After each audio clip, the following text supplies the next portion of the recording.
Com a palavra. Bom, senhor presidente, nobres colegas, inicialmente saudar e cumprimentar a vereadora Rose pela proposição dessa criação dessa frente parlamentar.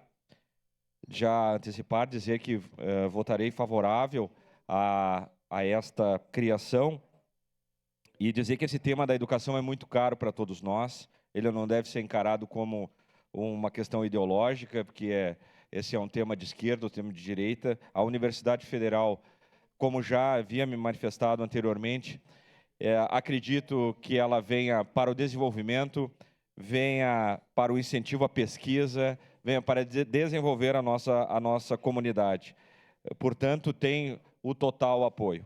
Mas quando a gente fala em inclusão, vereadora Rose, a gente fala, e esse tema ele deve ser apropriado por todos, nós já havíamos todos, inclusive, me manifestado a respeito do apoio, né, inclusive querendo fazer parte dessa frente parlamentar, apoiando a criação.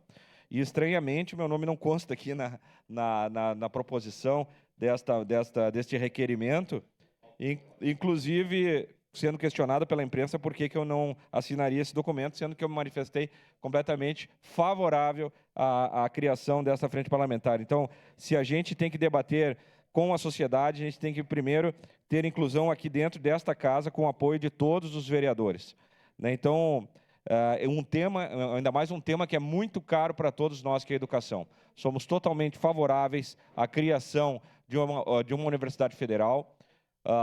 Caxias tem espaço, é a segunda maior cidade do estado. Como já havia manifestado, Pelotas tem Universidade Federal, Santa Maria tem Universidade Federal. Então, não é uma luta assim de, não vai ter espaço ou vai competir com as universidades particulares. Caxias é uma grande cidade e teria condições reais de ter uma universidade federal para atender a nossa comunidade. Então, no momento oportuno, votarei favorável a essa criação dessa frente parlamentar. Muito obrigado. Obrigado.